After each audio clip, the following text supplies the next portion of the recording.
ও বন্ধু, মা হাসতে হাসতে দুইটা সন্তানের মাঝখানে শুইয়া গেছে। এবার শুইয়া আসমানের দিকে তাকাইয়া কয়, ফাতেমা,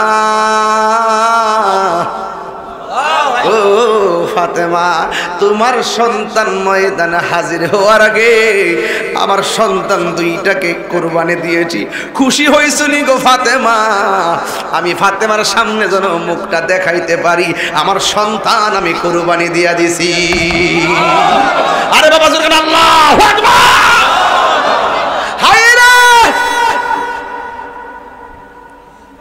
এবার জয়নব যুদ্ধের ময়দান থেকে আল্লাহরে ডাক দিয়ে কই, আল্লাহ, আমার সন্তান দুইটা তোমার দরবারে কবুল করে নাও। এই মুহূর্তে আব্বাস রাদিয়াল্লাহু তাআলা আনহু অল বডি থেতলাইয়া রইছে, থেতলাইয়া শরীর লইয়া গুড়ার উপরে বাচ্চা দুইটারে উঠাইছে। যেই মাত্র বাচ্চা দুইটারে উঠাইছে আর উঠায়া উঠায়া বাড়িতে নিয়ে গেছে। ইমাম হুসাইন রাদিয়াল্লাহু তাআলা আনহু দুইটা সন্তানের দিকে তাকায়া তাকায়া চোখের পানির ছল ছল করতেছে। জুরি জুরি কি আল্লাহু আকবার বলা যাবে না? এবার আব্বাস রাদিয়াল্লাহু তাআলা আনহু ডাক দিয়া বলি, ও আকা, আমারে মেহেরবানি করে সুযোগ দেন, আমি যাব কারবালার জমিনে। এবার ইমামে আলী মুকাম হুসাইন রাদিয়াল্লাহু তাআলা আনহু ডাক দিয়া বলে, হে আব্বাস, আপনি হলেন আমার সেনাপতি, তুমি হলে আমার সেনাপতি, তুমি গেলে কেমনে হবে? আব্বাস রাদিয়াল্লাহু তাআলা আনহু ঝলকানো ঈমানের উত্তর দিলেন, ডাক দিয়া বলেন, আকা, আমি ঘরে থেকে কি করব? সৈন্য যদি সাথে না থাকে সেনাপতি বেঁচে থেকে লাভ কি? জুড়ে কি আল্লাহু আকবার বলবেন না? এবার সখীরা ভিতর দিকে বাইরে আসছে। আয়েশা ডাক দিয়ে কয়, আব্বাস, শহীদের শাহাদাতের পানি পান করার জন্য পাগল হয়ে গেছো। দেখছো নি মস্কের ভিতরে পানি নাই? এই যে দেখেন বোতলের ভিতরে কত কত পানি, কত কত পানি, কত কত পানি। আজকে নবীর আউলাদের গলার মধ্যে এক ফোঁটা পানি তারা ফোরাতের পানি দিল না। ডাক দিয়া বলে, আব্বাস, নাও চামড়ার থলিটা লইয়া যাও, ফুরাতের পানি একটু এনে দাও। ঘরের বাচ্চাগুলো পর্যন্ত তারা কিন্তু গলা শুকাইয়া গেছে। বন্ধুরে, টানতেন না, বন্ধুরে, ও আমার যুবক ভাইরা, এ আমার চন্দ্রপুরের বাবাজিরা গো, এবার ওই হুসাইন তাকে বিদায় দিলেন পানি আনার জন্য। এবার পানি আনতে গেলেন, একবার ইচ্ছে মতো থলিটারে পানি বইরা বান দিছে, গলার মধ্যে বানছে। এবার নিজে গেছে একটু পানি পান করার জন্য। যেই মাত্র আব্বাস মনে মনে ভাবতেছে একটু পানি পান কইরা যায়, পানির দিকে তাকাইছে, পরদই তাকাইছে, সাথে সাথে আসগরের চেহারাটা যেন তার চোখে ভেসে উঠেছে। আর পানি পান করে নাই, পানিটা ঠাস করে ফালাইয়া দিল। গলার মধ্যে থলি লাগাইয়া যেই মাত্র পানি নিয়ে রওনা দিছে, ওই মুহূর্তে পানি নিয়ে রওনা দেওয়ার পরে ওই সুযোগে বিয়াদবরা তারে বের দিয়ে ফেলাইছে। আব্বাস কই যাও? কই আমি যুদ্ধ করতে আসি নাই, মহিলাদের জন্য পানি নিতে এসেছি। না না না, কেমনে মনে করছো ফুরাতের পানি আমাদের সামনে দিয়া নিয়ে যাবে? কোনোদিন হতে পারে না। আব্বাস রাদিয়াল্লাহু তাআলা আনহু বলেন, হ্যাঁ ফুরাতবাসী, আমি যুদ্ধ করার জন্য আসি নাই, তোমরা যদি আমার সঙ্গে যুদ্ধই করবা, আমি ওয়াদা দিলাম পানিটা দিয়ে আসি, তারপরে আমি আবার আসব। না না, পানি নিলে তো কিচ্ছাই বাটি, পানি নিতে দিতাম না। ওরা যতই বাধা দেয়, আব্বাস রাদিয়াল্লাহু তাআলা আনহুর সামনে দিক দিয়া যায়, কোনোভাবেই পিছন দিক দিয়ে খটাইতে পারে না। একটা বিয়াদব আব্বাস রাদিয়াল্লাহু তাআলা আনহু ইমামে আলী মুকাম শিবিরের একটা বড় সেনাপতি, ওনারা সবাই ডরাইতো, এই জন্য হাত থেকে তলোয়ারটা নেওয়ার ব্যবস্থা করতেছে। একটা আরেকটারে কয় তলোয়ার থাকলে আমরা আটকাইতে পারবো না, কাছে গেলে আমরা মাইরা ফালাইবো। একটা কাজ করো, যে সুযোগ পাও তার হাতটারে কাটটা ফালাইয়া দিবা, তাইলেই তলোয়ার আলগাইতে পারবা না। বন্ধুরি আমার, যেই মাত্র ইমামে আলী মোকামের দিকে পানি নিয়ে যায়, আব্বাস রাদিয়াল্লাহু তাআলা আনহুর ডান হাতের মধ্যে এমন জোরে একটা কোপ মারছে, ডান হাতটারে কাটটা মাটির মধ্যে ফালাইছে, তলোয়ারটা বালুর মধ্যে পড়ে আছে। ওই তলোয়ারটারে তিনি বাম হাতে ধরলেন, আর একটা বেয়াদব বাম হাতের মধ্যে কোপ মারছে, বাম হাত থেকে তলোয়ারটা পড়ে গেছে। এখন মানুষ তার খুব কাছাকাছি চলে আসছে। এবার আব্বাস রাদিয়াল্লাহু তাআলা আনহু দাঁত দিয়া কামড় দিয়া তলোয়ারটা ধরছে, দইরা শুধুমাত্র বাড়ির দিকে যাইতেছে। এরা ডাক দিয়া বলে, কি ব্যাপার? আমরা যতই তার আঘাত করি না কেন সে বাড়ির দিকে যায়, তাইলে একটা কাজ করি, তারে বাড়ির রাস্তা ভুলাইয়া দিতে হবে, চোখের ভিতরে তীর ঢুকাইয়া দিতে হবে। একটা বিয়াদব আইসা গো, হাতের মধ্যে বল্লমে তীর লইয়া আব্বাস রাদিয়াল্লাহু তাআলা আনহুর চোখের ভিতরে তীরটা ঢুকাইয়া দিল। যেই মাত্র তীর ঢুকাইয়া দিয়েছে, আব্বাস রাদিয়াল্লাহু তাআলা আনহু মাটির মধ্যে লুটাইয়া পড়ে গেছে। আর ডান পাশে রক্তটা বাসতে বাসতে বাম পাশের চোখের উপরে পইরা রক্ত দিয়া চোখটা জমাট বেঁধে গেছে। একটা মুসলমানও নাই, অথচ ৭,৫০০ কোরআনে হাফেজ মাঠে আছে, একটা মুসলমানও নাই ইমামে আব্বাসের চোখ থেকে রক্তটা পরিষ্কার করে দিবে। এ কেমন জিনিস? একটা মুসলমানও নাই আব্বাস রাদিয়াল্লাহু তাআলা আনহুর চোখ থেকে রক্ত পরিষ্কার করে দিব। আব্বাস রাদিয়াল্লাহু তাআলা আনহু মাটির মধ্যে পড়ে গেছে, রাস্তা আর চিনে না, অন্ধকার হয়ে গেছে। আর একটা বিয়াদব আইসা বুকের ভিতরে একবার থলি বরাবর একটা ছিদ্র করে দিছে। যেই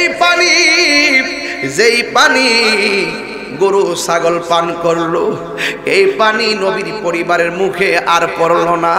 ওই থলের পানি বের হয়ে হয়ে একবারে মরুভূমির বুক ভিজেছে, নবীর আউলাদের বুক শান্ত হয় নাই।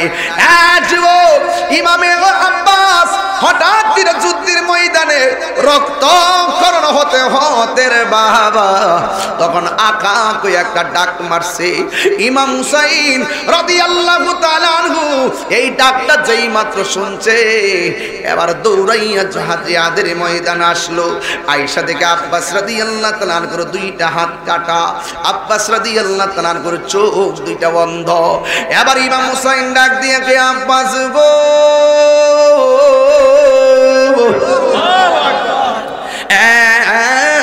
আব্বাস তোমারে বলছিলাম না তুমি এখানে এসো না? তাদের দয়া নাই, তাদের মায়া নাই, কাফের অনেক বালা, মুনাফিকের চাইতে, কথা কোন ঠিক কিনা?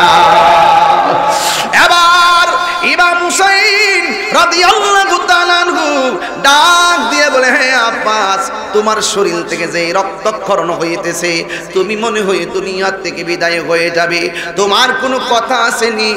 আমারে বইলা দিয়া যাও। কই, আমার দুইটা কথা আছে। কয়টা কথা? দুইটা কথা আছে। এক নম্বর, আমি যদি মারা যাই সকিনার সামনে আমার লাশটা নিয়েন না। কয় কেন? আমি ওয়াদা করছিলাম ফুরাতের পানি নিয়ে পান করাবো, আমি নিতে পারি না, আমার চেহারাটা আমি দেখাইতে চাই না। দুই নম্বর হলো, আমার মা মানে বলছিল আমি জন্মগ্রহণ করার পরে সর্বপ্রথম আপনার কোলে উঠেছি। শুধু তাই নয় গো আকা, জীবনে তিনি হুসাইনকে ভাই ডাক দেয় নাই। আব্বাস রাদিয়াল্লাহু তাআলা আনহু বলেন, এ আকা, আমার মা বলছে আমি ভূমিষ্ঠ হওয়ার পরে আমার চোখ দুইটা বন্ধ ছিল, আপনার কোলের মধ্যে উঠেছি পরে আমি সর্বপ্রথম আপনার চেহারা মোবারক দেখেছি। আর জোরে জোরে কন্যা আল্লাহু আকবার। ডাক দিয়া বলে, যুবকের দল।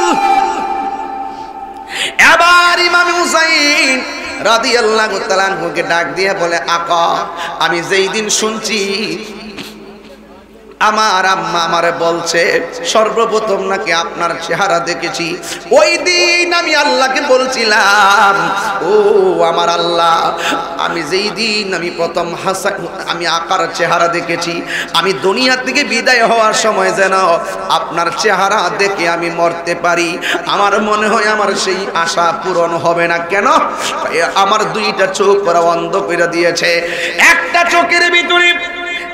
চোখের ভিতরে ওরা তীর ঢুকাইয়া দিছে, আর একটা চোখের মধ্যে রক্ত পড়তে পড়তে জমাট বেঁধে চোখটা অকেজো হয়ে যাচ্ছে। ও আকা, আমি যেই স্বপ্ন দেখছি আপনার চেহারা দেখে আমি মরতে পারমনি গো। এই কথা বলার পর ইমাম হুসাইন ডাক দিয়ে কয়, আব্বাস, জীবনে তো তুমি আমারে কোনোদিন ভাই বলে ডাক দেও না, এই দুনিয়া থেকে যাওয়ার আগে একটা বার আমার ভাই বলে ডাক দাও না। জোরে জোরে কি আল্লাহু আকবার বলা যাবে না? আমার মুর্শিদ নিল আমার মন কারিয়া, বলো আমার মুর্শিদ নিল আর মন কারিয়া, কেমন করে নীল মন, কেমন করে নীল মন প্রেমে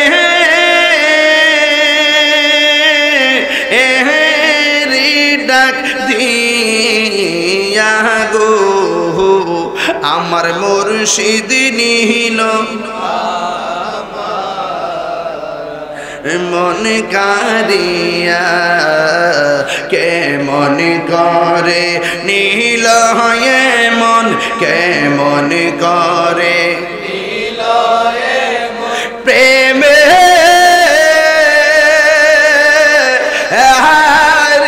ডাক দিয়া গো, আমার মুর্শিদ নীল আমার মুর্শিদ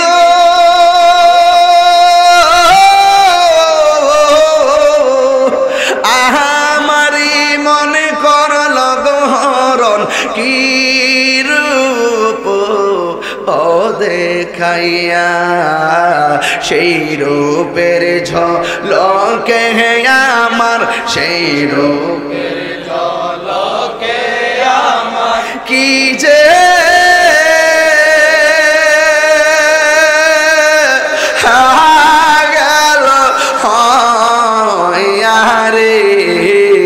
আমার মুর্শিদ নীল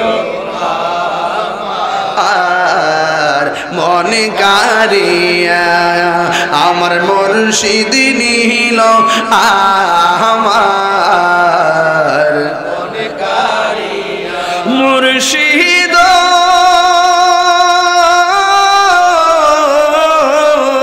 কি সুরে করল গয়ুতাল পাগল ও বানাইয়া, কি কথা বলিবে বলে, কি কথা বলিবে বলে গেল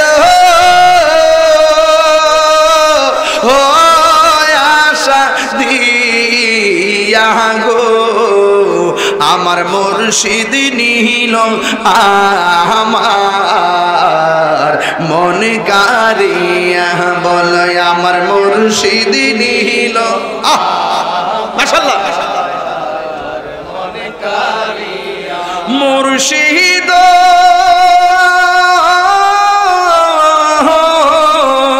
তোমারি আশাতে গো আমার জীবন গেল বইয়া, এই তাহিরির কি দাম আছে, এই তাহিরির কি দাম আছে, যদি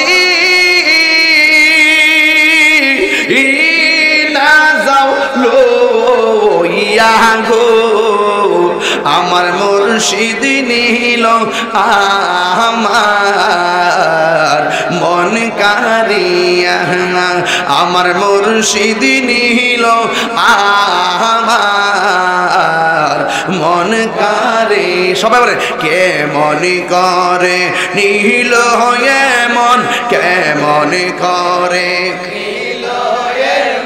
প্রেমে ডাকি দিয়া গো আমার মুর্শিদ নিল আমার মন কারিয়া আমার মুর্শিদ নিল আমার মন কারিয়া আমার মুর্শিদ নিল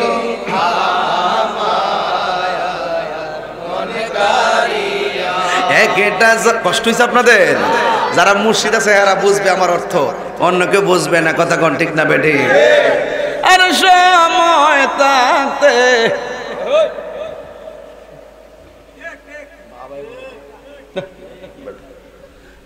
ওর সময় থাকতে রাস্তায় পরে ধরবে যদি তারে চলো মুর্শিদের দরবারে জোরে কোন ঠিক কিনা মুর্শিদেরই নামটি ধরো নিজেরই মানুষজন করো বিসমিল্লাহকে চাপা রাখো হৃৎপিণ্ডের ভিতরে দুই চোখের পানি দিয়া যাই কি পাওয়া তারে ঠিক কিনা আর সাথে সাথে মন মহাজন ওর সাথে সাথে মন মহাজন কি না হইতে পারে চলো কারবালার ময়দানে মুর্শিদ নামটি পরম দন করো তুমি তার সদন তিন পুরা তোর দন্য হবে এই কোলে সেই কোলে ঠিক কিনা মুর্শিদ নামটি পরম দন করো তুমি তার সদন তিন পুরা তোর দন্য হবে এই কোলে সেই কোলে ববের মায়ায় পয়রা বাজান যাই কি পাওয়া তারে ওরে বাবের অঙ্গ সঙ্গ ধরে বাবের অঙ্গ সঙ্গ ধরে বাবের খেলা খেলে চলো কারবালার ময়দানে ওরে সময় থাকতে রাস্তায় পরে ধরবি যদি তারে চলো মুর্শিদের দরবারে এটার ব্যাখ্যা করলে 1.5 ঘন্টা ওয়াজ করতেন বেটা সারা জীবন হুসাইন ডাক দিছে না কইছে আকা এখন কই কই গো আকা শেষ বেলায় তোমার চেহারা দেখে মরতারম নি গো ইমাম হুসাইনের বেলায়েতের আঙ্গুল দুইটা ওই পাগলার দুইটা চোখের মধ্যে রাখছে রাইকা শুধু এমনি একটা মেসেজ করছে ইমাম আব্বাস ডাক দিয়া কই খোদা কি কসম ইমাম হুসাইনের আঙ্গুল মুবারক আমার চোখের মধ্যে মেসেজ করতে দেরি আমার চোখ দুইটা ভালো হতে দেরি হয় না আরে বড় করে বলুন না সুবহান সুবহানাল্লাহ আচ্ছা তাহলে নি মাশাআল্লাহ বাজান বসেন চেয়ার মারহাবা জোরে গো কষ্ট হইতেছে কষ্ট হইতেছে আমি যে কথাগুলো বলছি কি কোন খারাপ লাগতেছে গড়ি কাটার ফেল চাইতেছে আমি গুছাইলাম বেশি লম্বা করতাম না আরো 2 ঘন্টা না হইলো আজকে কাজ আদায় করতে দিব কাজ আদায় করতে আমার আসল জিনিসটা হইতো না জায়গাটা করে দেবো কাজ আদায় করতে গেলে আবার ফরেস্ট ছুটতে যাবো গা এই তো বুঝুন লাগবো এটাও আছে না হ্যাঁ কইতা গেলে বাইরে তো সহজ রে জায়গা অর্জন করতে হবে আগে এমনে না আর তোর যদি বাইরের মনে চাহা আর বাইরে কইলাম কইলে তুই শরম পাইবে গাড়ি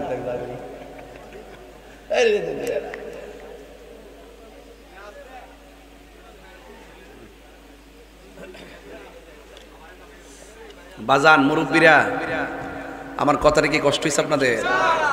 তরিকতে মানুষ আসেননি হেন? এই মুর্শিদপুর আসেনিও মুর্শিদ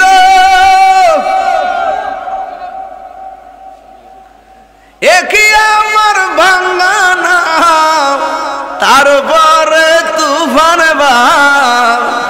বালকে কখন জানে সেই গরম ভাঙা পরে রে।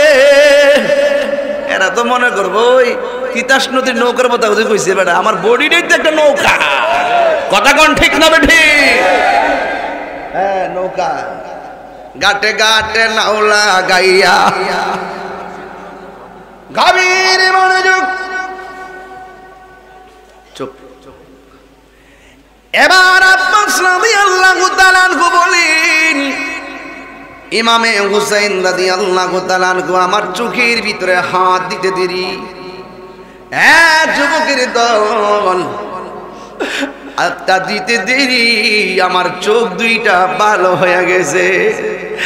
আর আমি হুসাইন রাদিয়াল্লাহু তাআলা আনহুর চেহারা মোবারকের দিকে তাকাইলাম।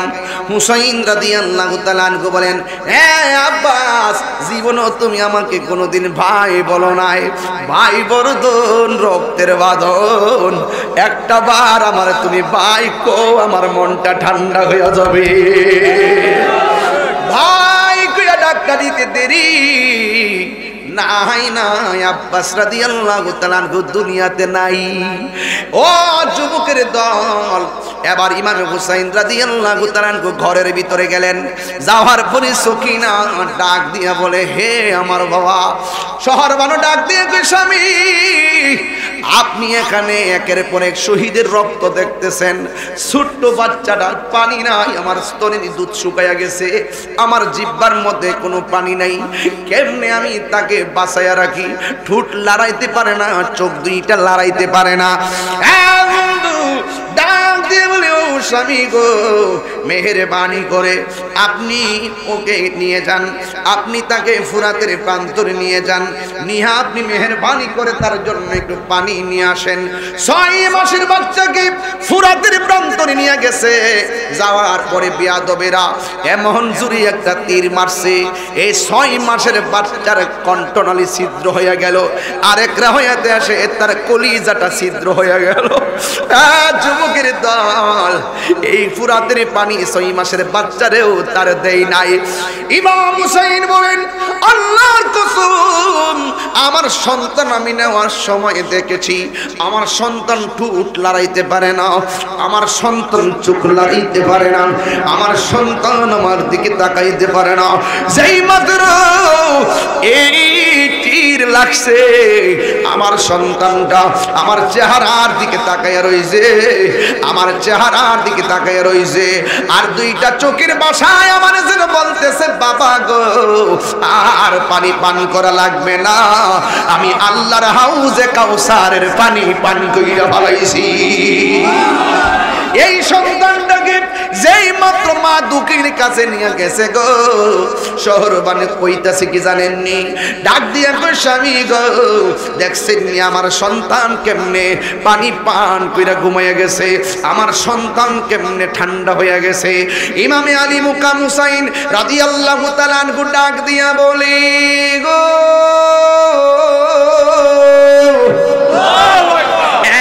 শহর বানো, তোমার সন্তান এমন পানি পান করছে, জিন্দিগি তো আর তোমার কাছে পানি চাইব না।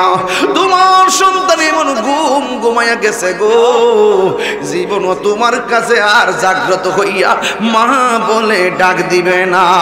সাহার বানু রুদন করে, সাহার বানু রুদন করে, আজ গরের লাশি লয়া রে, মায়ের ধন কে মারিল রে আল্লাহ। এই যুবকরা মুখ বন্ধ রে বাবা। আহা সাহার বানু রুদন করে, সাহার বানু রুদন করে, আজ গরের লাশি লয়া রে, মায়ের ধন কে মারিল রে আল্লাহ। আল্লাহ আজ তোর কেহু সেনে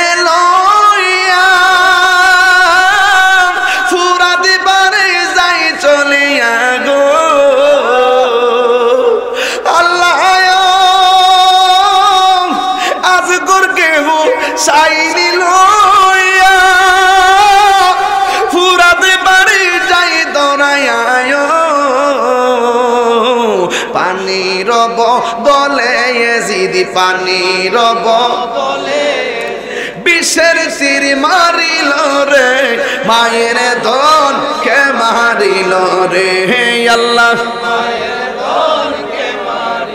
রে বলো সাহার বানু রুদন করে সাহার বানু রুদন করে আজ ঘরের লাশ লয়া রে মায়ের ধন কে মারিল রে আল্লাহ আল্লাহ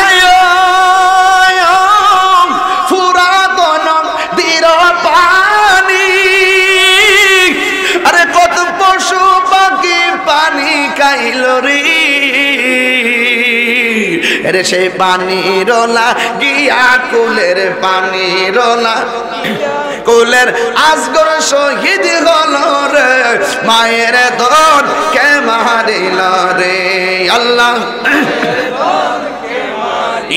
রে বলো সাহার বানু রুদন করে সাহার বানু রুদন করে আজ ঘরের লাশ লয়া রে মায়ের ধন কে মারিল রে আল্লাহ আল্লাহ এই তাহিরি ভাই বাবুলি কেমনে এত পাষাণ হইলে রে শিশুর বুকে তীর মারিতে শিশুর বুকে হে মায়া কি তোর হই না রে মায়ের ধন কে মারিল রে হে আল্লাহ রে বলো সাহার বানু রুদন করে সাহার বানু রুদন করে আজ ঘরের লাশ লয়া রে মায়ের ধন রে হে আল্লাহ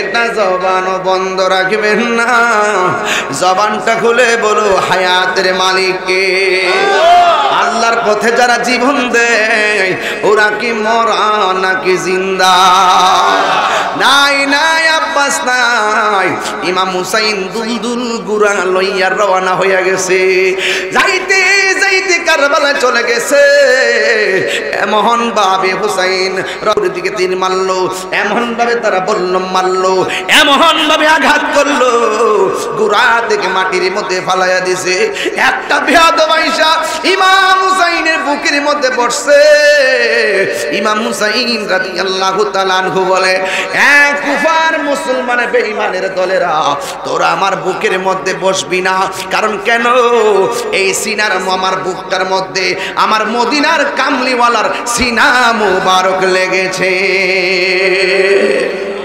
এই যুবক ইমাম হুসাইনকে কারবালার জমিনে গলায় ছুরি চালাইয়া দিবে আকাশে কান্দে বাতাসে কান্দে কান্দে দরিয়ার দুই পুত্র রায়া কান্দে ফাতেমা ননি রে হায়রে আমার সোনার চন্দ্রমণি হায়রে আমার সোনার চন্দ্রমণি